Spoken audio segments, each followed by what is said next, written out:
Hey, welcome back. It's another week. And so I've been stuck in working on projects really kind of deeply.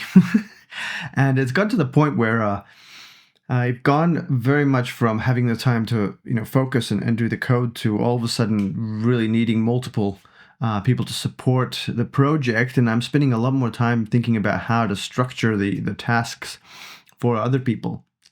And it kind of made me realize that if, I wanted to achieve more with what I wanted to create, there's no way I could do it myself. It's just not possible. There's just so much, and it kind of escalates because you start with one thing and you're doing well and you're moving forward. And so that's how we get to, algorithms to leadership.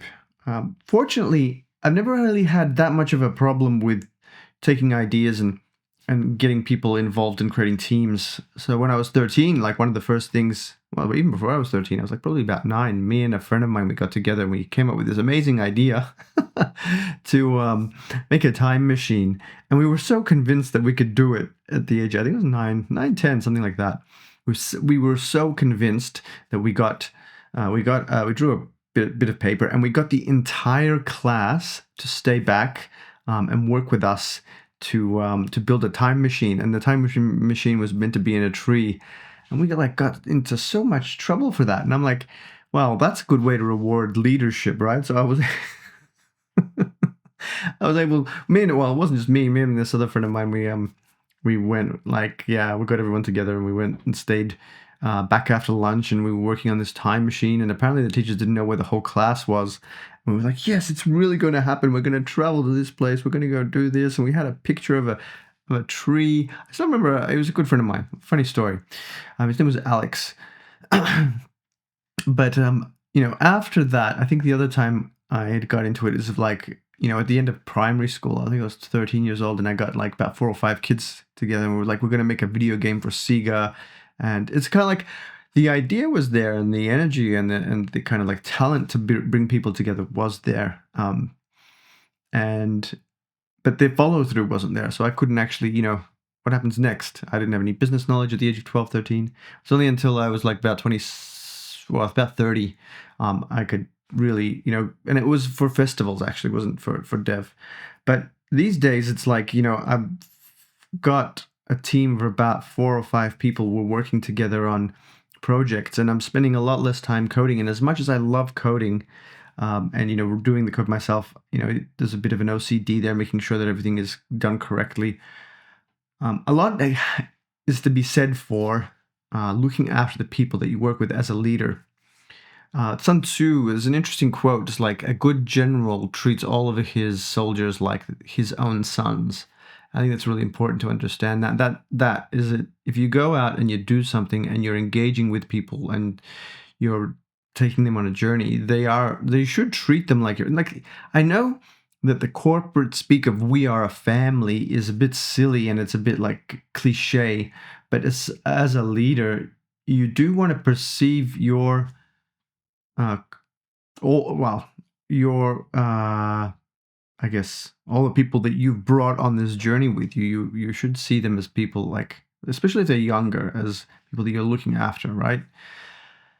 And that's where I'm at the moment, is like a lot of this stuff about leadership, about managing people, about working with people is to do with that leadership position. And one of the things, the reason I wanted to do this video is because I see a lot of anti-corporate kind of like, do it yourself, all kinds of these videos. And I kind of don't understand where that comes from. I think essentially there's a lot of management positions or a lot of managers that maybe see things a little bit too dry. If you're taking people on a journey, you got to keep things exciting and interesting. And to do that, you need some imagination. And so I always had this sense of when I was undertaking a project with people and I was leading them, it was like we're a band of warriors or pirates or people going on in this adventure. And you kind of bring that imagination to it into the conversations and you create an adventure out of the thing that you're doing, out of the story. That makes it interesting because it isn't.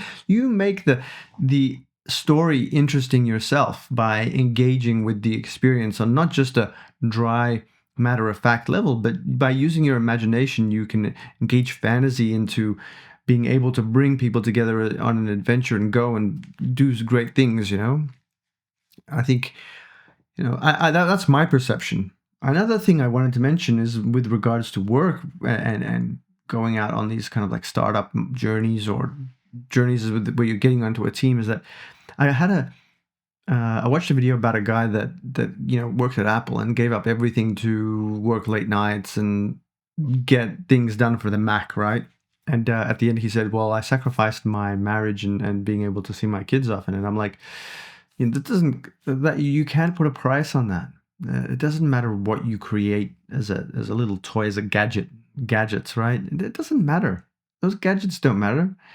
Those gadgets aren't going to keep you warm at night, are they? They're like, and it's one of those things where I get the sense that people can sometimes get lost in the excitement. So you got to find a balance. You got to go, well, it's good to be excited about stuff. It's good to create stuff.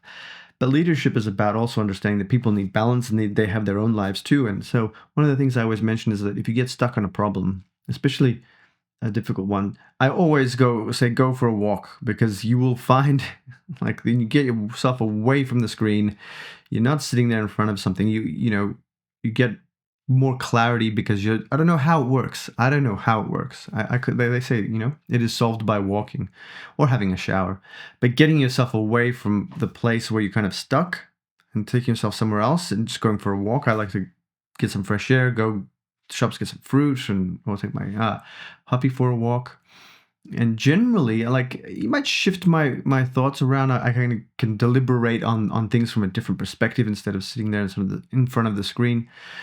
And that's it. It goes back to one of my other videos about hammering out code and just bashing away. It's like the thought comes first and then comes the action. So I guess that's what I wanted to say with general code, is like, you can achieve more when you work with people, but it's hard because you find so much control in being able to, update the details, especially if so this is one thing I noticed, is in smart people that do code well, they find it very hard, including myself, very hard to let go of and trust somebody to do the things that, especially if they're really attached to a code base.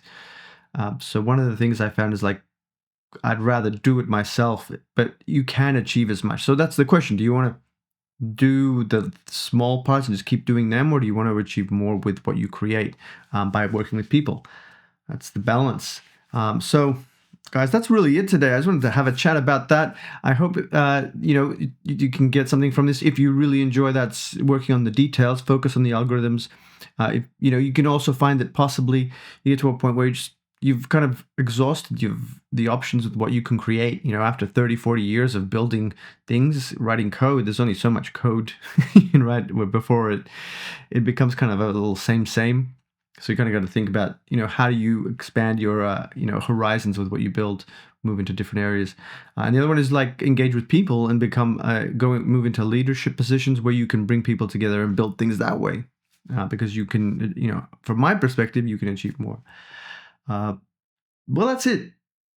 Thanks for tuning in and listening to this little deep dive into going from algorithms to leadership. Hope you have a lovely day, and I'll see you at the next video. Bye.